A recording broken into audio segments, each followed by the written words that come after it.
Welcome to this beautiful session with beautiful people, and I feel so powerful being here. This is the roundtable on Voices Amplified, Youth with Disabilities Leading Innovative Change. I'll be your moderator. My name is Julius Mbura from Kenya. I am blind. I work at inAble. I am the Advocacy Officer, Head of Legal, and Head of Computer Assistive Technology Labs. I am happy and humbled to be here with very powerful ladies. I want to go around having introduced everyone, where they come from, what they do, what disability they have, as we get into the discussion. So my name is Faith Musyoki. I'm a student at USIU-Africa. I'm a Mastercard Foundation scholar, I should say that, at USIU-Africa. I am currently a business intelligence analyst at Safaricom PLC. So I wear quite a few hats. In the disability space, I like to think that my contribution is simply taking up spaces that are not traditionally set out or expected of people with disabilities. My name is Nina Efedi Okoroafor. I'm Ghanaian. I have a visual impairment. Quite a few hats I wear. I am the youth chairperson on the African Union of the Blind board. I am a disability rehabilitation social worker, and I am an advocate for persons with disability. I only became blind when I was 12. I could see. I could jump and play around, ride all the bikes, watch all the cartoons and everything. And then now I lose my sight. And the greatest blow is education. How do I continue? My mates are going on, they're writing exams. What else do I do? My mom really wanted me to go to school, but she was also in denial. And so I went into school for the blind, and I learned from other blind people. And so I go through to the university where I want to study law. And the university says, well, we're not ready to give blind people the study of law. So go do something else. And maybe we make you a social worker. And now I am advocating for other young people. And in my line of advocacy, I prefer most the line of self-advocacy. I'm Divine Uwiragiye. I have physical disability. I got my disability when I was 3. Okay, I got sickness for like long time, like a whole year at the hospital. And then by the time of recovery, they took me from bed to stand so that they see if I gain some energy. And then by standing there, instead of standing, I fall. By that time, I was fighting to become a man at my younger age. So by that moment, let me say, I just found that I have disability not too far, 2018, but because I didn't realize that I have disability because I thought I was walking like that because I want to be a boy. I'm Gladys, a Ghanaian. I study special education at the University of Education. Yeah. And I work with persons with visual impairment for, let's say, 1.5 years. Yeah, but currently I'm in a regular school. But yourself, you don't have a disability? No. But you're doing great work to the space. Yeah. Let's come to Enitan. So my name is Oluwa Enitan Sophie. I'm from Lagos, Nigeria. I am the founder of Natineee Empowerment for Sustainable Impact Initiative. And what we do at Natineee is inclusive advocacy. We do disability and gender rights. So the whole idea is I've been advocating for reproductive health for a while, but it didn't even occur to me that we were not inclusive about it. I mean, our research has shown that persons with disabilities were missing in the gap. They obviously have sexual needs. There's a need to just be inclusive in all we do. And the whole idea of Natineee came, and I work with my very amazing team. I have special needs because I currently manage endometriosis, and then I also have low vision from glaucoma. And if I want to talk about my journey to embracing the disability, I would like to look back to when I was a young girl, and where I also realized that sometimes poverty has a lot to do with lack of information, not necessarily lack of finances. I grew up in a very low-income community in Lagos where we did not really have access to this. And this is one of the reasons why I'm very passionate about education, because education made all of the difference in my life. I had to go many miles to go to quality schools. That was one thing my father did to us that we are forever grateful. I grew up with that fear. I've seen my dad many times just say, please, if you know you don't want to go to school anymore, please let me know. Because, I mean, coming from Lagos Island, coming from Isaleko, and then you're like, so the Yorubas are not discriminatory. They do not really discriminate, but I think it's just a general African thing. So you're neither here nor there, but education exposes you to a lot of things. So I remember the first time we had to do routine eye check in my school, and then they realized that I couldn't see clearly. I've always had that. I bump into things in the house. It looks as if you're very clumsy, and I'm also very slow. I can't do a lot of things. Colors were usually problematic for me. So running that test for school, because we had to do it, remember, it was necessary. It wasn't because somebody just wanted me to do it. And the first diagnosis came. This girl will need glasses. She needs further check. And my dad was like, oh no, I can't afford glasses now. That's like extra cost for us. Up until I met the Good Samaritan who saw me in a cafe trying to going into the system. You see how I use the system? I'm trying to go into it because I cannot see clearly. And it's like, what's wrong with you? We got talking, got me to the medical center, got me to an eye clinic. And the first day I wore a glasses and I could see colors. And I'm like, wow. So this is what I've been missing. It was quite expensive. I remember my sister and we got that glasses that time, and that kind of changed the trajectory. So today I want us to delve deep into, especially the voices of youth. So the theme is Voices Amplified, Youth with Disabilities Leading Innovative Change. Yeah? For the longest time, people thought disability is, a pity party, something to sympathize, and people who need help, people who need, to be taken like as if they are fragile. Yeah? But over the past couple of years, with what we are doing, what we are capable of, Devin, I know you feel strongly about stigma and discrimination. What do you think? Like, it's 21st century, we're still talking about stigma. Disability for the longest time has been fighting to have our place in the society. Where is the information going when we preach, we need to have an inclusive society? So when it comes to stigma, sometimes it's caused by people that are around us, that are nearby us. Not only we think that we have disability or we can't do anything, but the society don't see us through that actions. For example, when we come for employment, when it comes to persons with disabilities, when you reach there and maybe, for example, we're going to work, we applied for certain work, where we have to do test exams so that we can pass through that channel. When you reach there and you have disability, before even giving you that exam or a test, they first ask questions. How are you going to work? How are you going to manage this situation? Are you even going to pass through these stairs to reach to the third floor? Nina, we were talking before, and you were telling me of a very sad experience that you had when it comes to inclusive employment.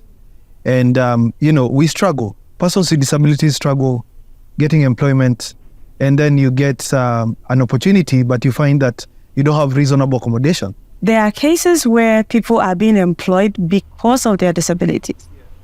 And they just make you feel the space as a person with disability. So that company then gets to be applauded. And so they give you that position and they expect you to be happy because you've been employed. When so many other persons with disabilities have not been employed. Most of these organizations will actually employ a person with disability. Guess what? Just because they need to apply for a fund. I know employers watching will say, but it's true, it's going to be expensive. Well, Nina, I'm not sure it's expensive. I think what we have is a system or a structure. So for instance, when we have the structure in place now, employ subsequent people, you wouldn't have to spend money. And that's how we should look at it. That just takes us back to the fact that it is the system. It is the system, not the persons with disability. And now I want us to switch gears a bit, because we know our foundation is education, especially for persons with disabilities, where you come from and how you're taken through the system. And when I say system, I mean education system. Is very important.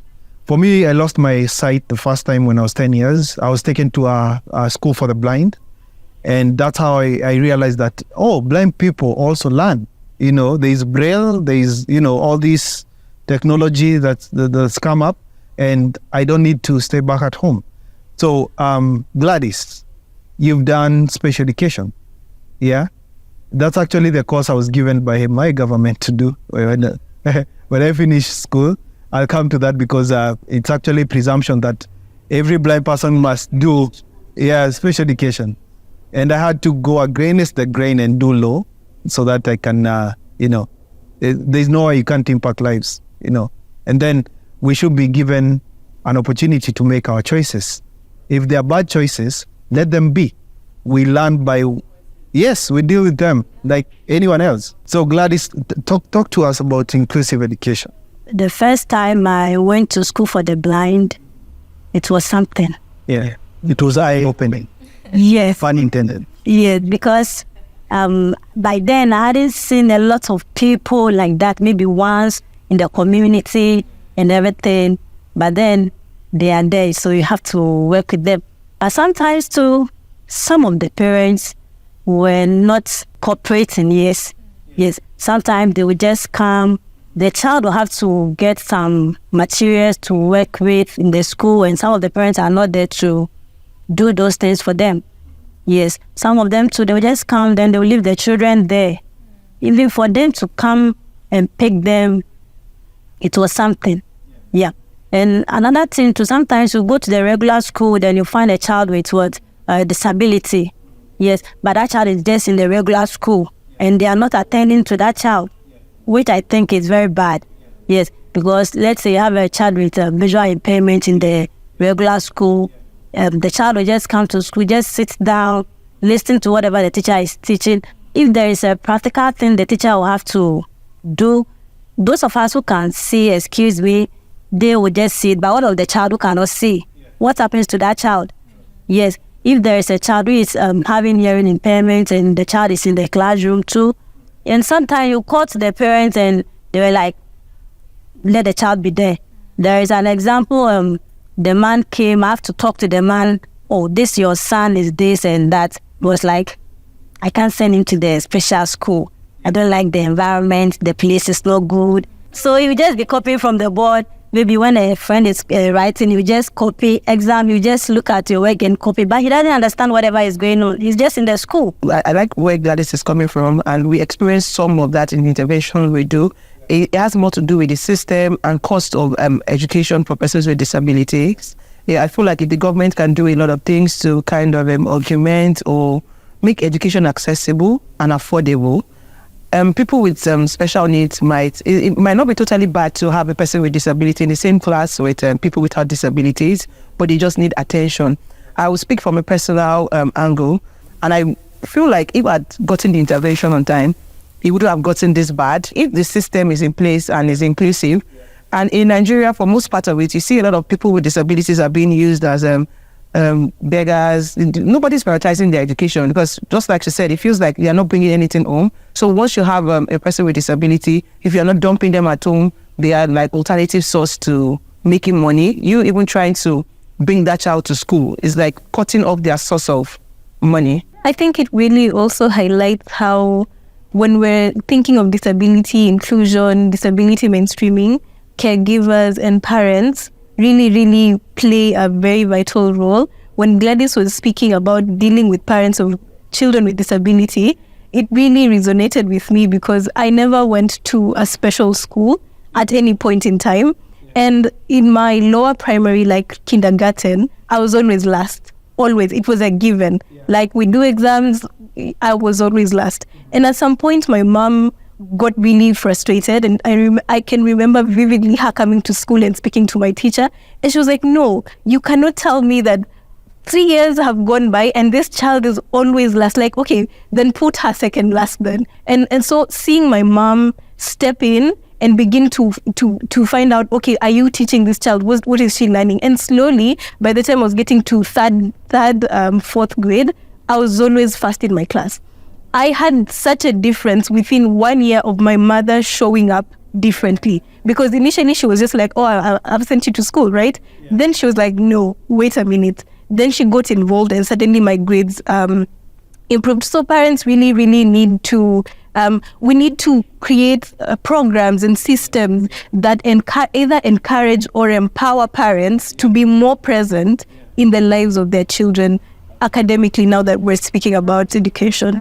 And I want to bring in Devin, because Devin mentioned about intersectionality. So I've grown up as a girl child, and then after I found out that I have disability, so I was fighting two battles at the same time, because I was fighting to become a boy, at the same as fighting to show that I can do anything even though I have disability.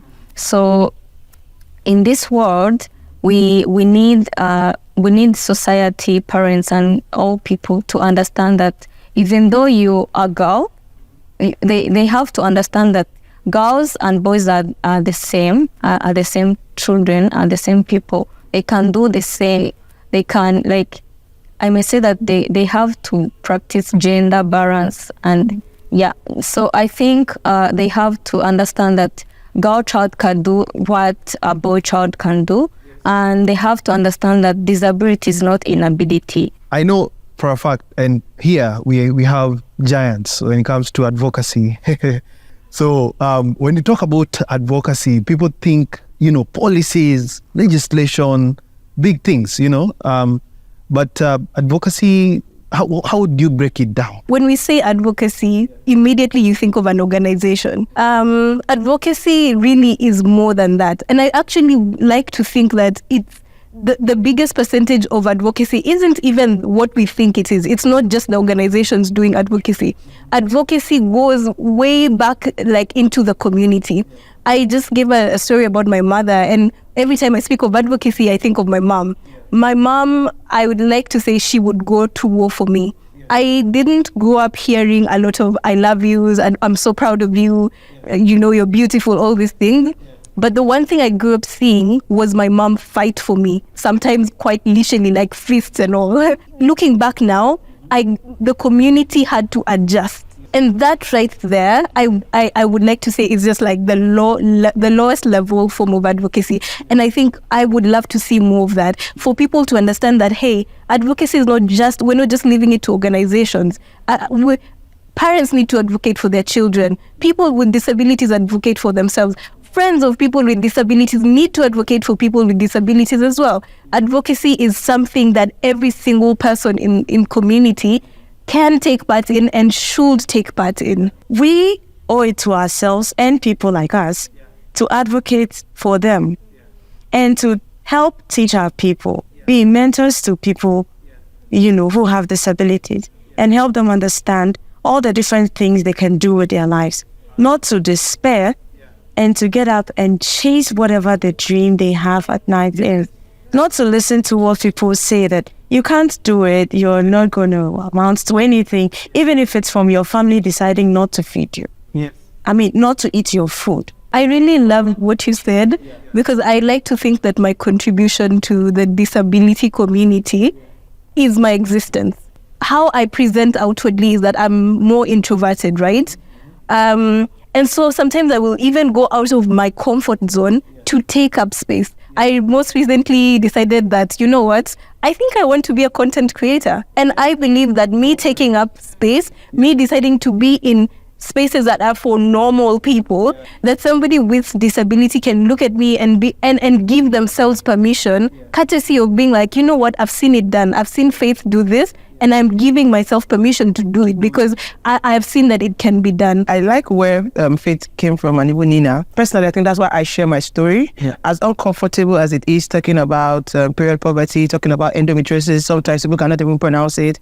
Even describing my flares, it's sometimes describing what my flares look like when my body is at war. I feel like more people need to come out and share their story. It could be a roadmap of survival for some other persons.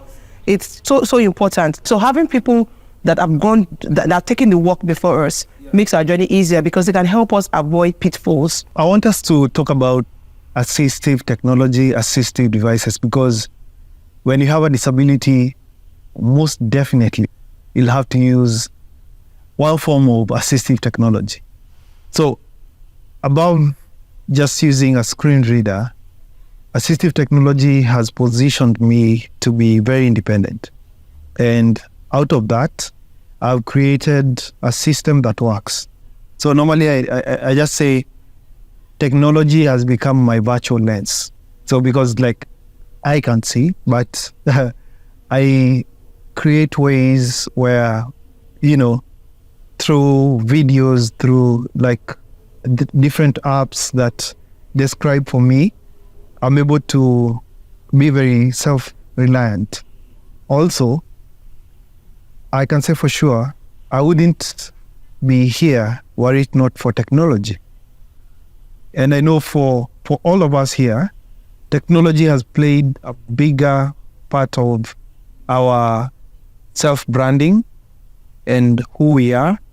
And now we're even talking about social media, And in the same sense, I liberate others to also come into the space and own up and even be passionate about, technology and embracing the fact that we can use technology to be at par with the society.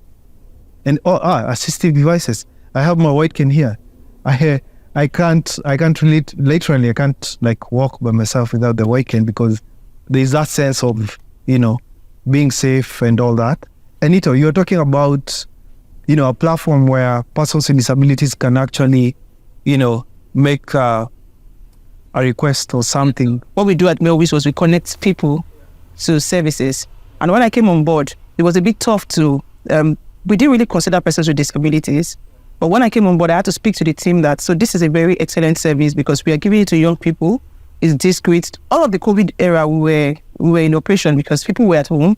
Imagine somebody who has HIV and needs to get antiretroviral. There was lockdown. People also did not want people to know that they were getting those kind of services. So what we just do is we connect them with doctors. You're having vaginal discharge. You don't know how it feels. You don't want to go to the clinic maybe due to embarrassment. You can talk to a certified professional on the platform who can guide you and also help you get the services that you need. And this is why assistive devices are very important because more than education, it helps our social life. If you cannot use the system or you cannot access the internet, so how do you go about it? You want something discreet. You don't want the next person to hear what you're saying to your healthcare professional. You don't want them to know the services you are accessing online. I want to bring it to employment because for employment, we have to, for me, I normally use so many assistive technology. Starting with my phone, I have to activate the accessibility features. Nina, I want to hear from you. What is the role that assistive technology plays in assistive devices when it comes to inclusive employment and also at the workplace for conducive environment for you to actually perform at the level that you should? So as a blind person, I use screen readers with my computer. I type all my reports. I send and receive emails. I do online searches. I do everything with my computer and with my phones. I go on social media. But here is a case where we do know that these things are not very easily accessible. They are quite expensive. And once you acquire them, there is that deliberate need for you to learn how to use them. And how many employers would want to take that extra time and cost to take their staff through these things? But as we have all agreed, it is necessary for such investments to be made on a personal level and on an organizational level as well. But we also do hope that our employers and our government will help subsidize the cost of these assistive devices, not just for work, but for school as well. I really think it's important for organizations, donors, people who are heavily involved in the acquiring of assistive technologies and the implementations of assistive technologies to not just like think that, okay, we have visually impaired people, this is what we need, let's go get them this. Yeah, so that we're not putting in funds to assist, but then when we come back to the results and to the numbers, we're not seeing a difference, and it's like, okay, so what are we not doing right? I like that, because what you're saying is that we shouldn't impose solutions onto persons with disabilities just because you think or you feel like that is what they need. There's a unique need to everybody and what they want. So why we agree that it could be blanket, like you can't meet everybody's needs, which is why persons with disability also need to work their way, like understand what you need and speak up about your needs so that it could be accommodated. But it's going to be unfair to just create a solution without those who will be using it, because you will not be getting a result at the end of the day. It could be frustrating. I have migraine at some point, I can't use my glasses, and then you think that, oh, she's supposed to be on her glasses and you are getting me. I have different kind of glasses for different kind of things, because I know I need to wear my glasses at a point in time. And then you just come and you think, oh, this is what it is. It's no solution. It's like going back to square one. It's very sad that we still talk about the same things that need, like the government needed to like take action like 10, 20 years ago. And I know for a fact it's also a problem when it comes to transitioning. When persons with disabilities get the education that they need and now transiting into workplace, I hate it when people think that persons with disabilities need vocational training and you're forced to get into knitting or bead making, and they tell you this is what you need. That was my case when I finished high school. They try now convince me that special education is good for you because now you'll even give back to the society where you come from, and you teach blind children like you. But I have my own dreams and goals that I want, and I have like aspirations of being someone like those are things that we should make sure that persons with disabilities have the right of choice. Gladys, I want you to talk about, what is it that the skills, what is the disconnect normally where when you're training these persons with disabilities, but again, they come to the employer and the employer is like, most of the times when it comes to Ghana like this, from the basic, I think in the schools, they are allowed to do mathematics, and some of them, they develop the love for it, but you get to the secondary school and you're not to do it. Yeah. They don't do it anymore. Sometimes I think if they get the assistive devices to do some of the calculations, some of them can even work at the bank. But because there's a restriction that when you get to the secondary school, you have to stop. And sometimes too, they give them the crafts that you were saying, beading and other things that they have to do, but they don't even do follow-up. So yes, after the rehab or something like, they just leave them. So they don't know whether you go and use it or you just be at home. Sometimes they will complete the school, then some of them, they just go back to the street and they start begging. Yes, because they don't even have the support. If I may add, this particular question you asked talks about transitioning and all the gaps that limits a smooth transitioning. Okay, so it is true that in Ghana, blind students don't do math and science beyond grade 9. And high school, like I said earlier, are mainly integrated schools. So they are blind and sighted all in the same class. Those teachers are not necessarily special education teachers. And so they don't know how to teach blind people, how to do the math and science. I give a scenario where I wanted to learn French. And this is French. It's a reading subject, isn't it? But my teacher keeps writing on the board, and this is that, and add this to this, and it becomes this. And I'm asking, what are you pointing on the board? Sir, could you please tell me what it is? And he says, he can't do it. I should go back and ask my friends to teach me. And that's how I lost the opportunity to pursue my education in French.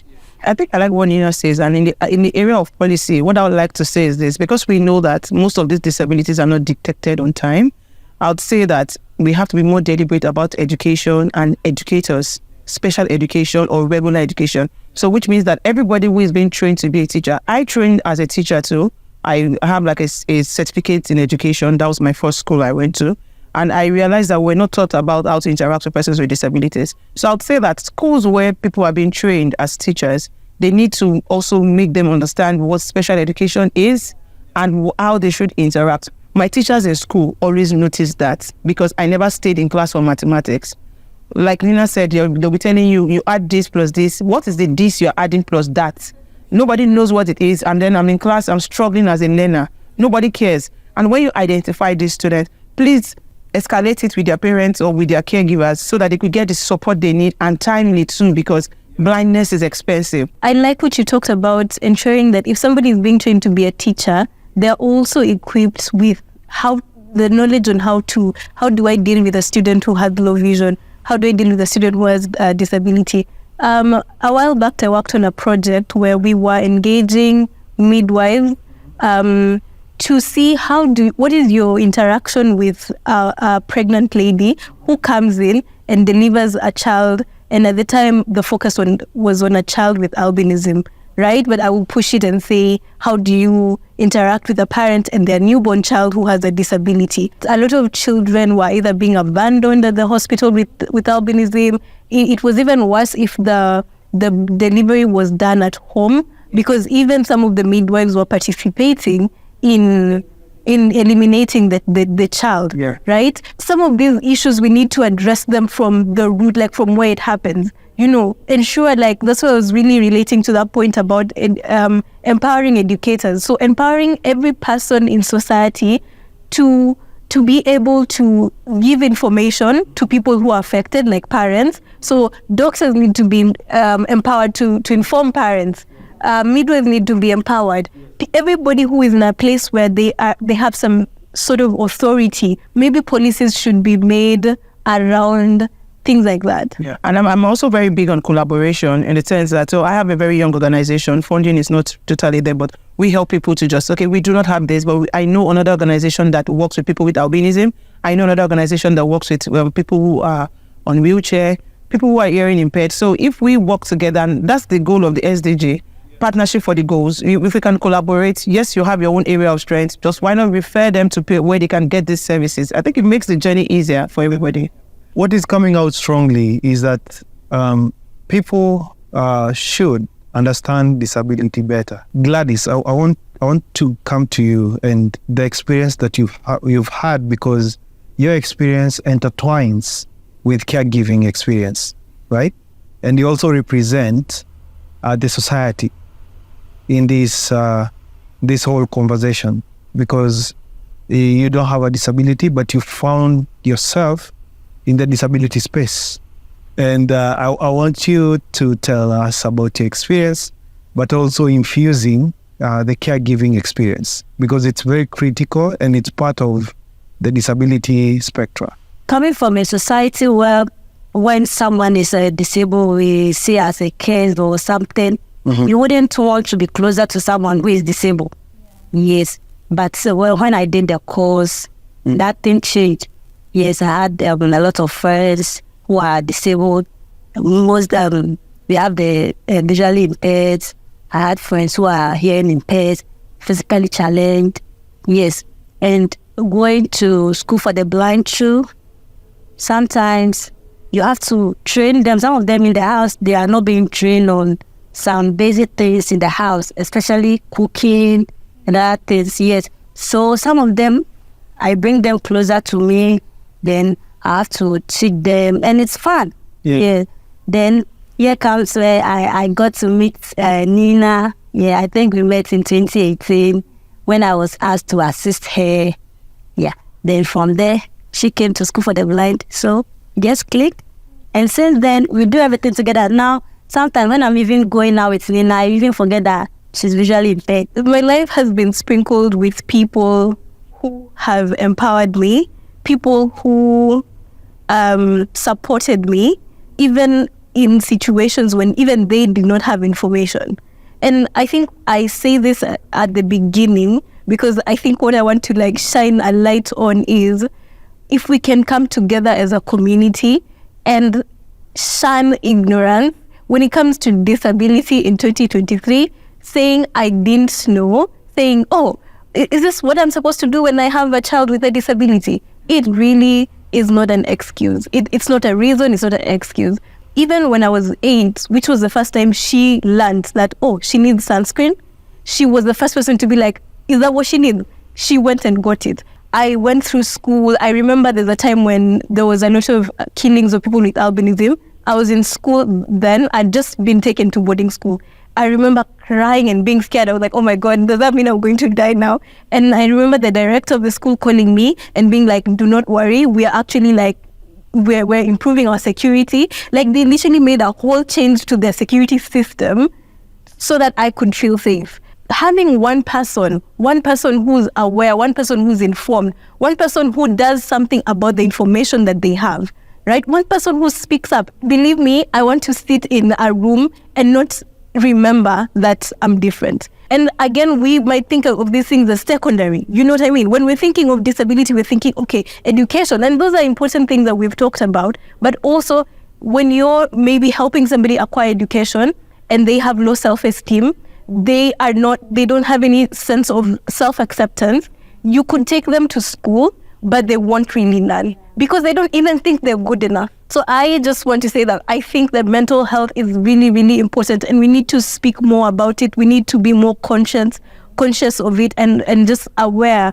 Persons with disabilities, we are different and for a reason. Diversity starts from there. And we are not apologizing the fact that we have the disabilities that we have. And also, Enitan, I think you mentioned this, we didn't ask to have the disabilities that we have. And anyone is a candidate at any given point because we have acquired. Mine is acquired. I've lost my sight twice. First time I was 10 years, came back and I was like, sight is back. I stopped using Braille and I felt like now this is it. Then it started going down again. So I was prescribed for glasses, but again, being low vision for like around 18 years, lost it again in 2019.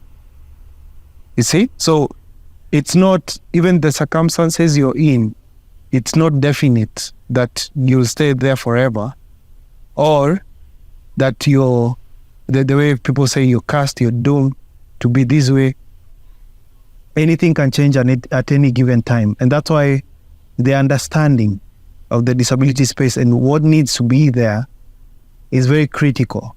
Being here and listening to you guys, I'm just honored that I got to moderate this session and to listen and have powerful voices. That's why I said, I feel like a rich man. I still feel the same, the fact that we are from different countries, but we are all going through the same challenges, the same accomplishments are different, but same set of challenges, also same set of, stumbling blocks that hinder us but we keep fighting.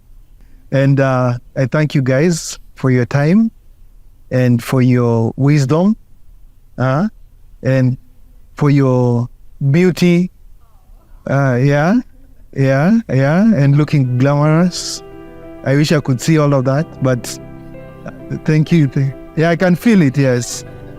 And let's live, let's learn, and let's celebrate who we are.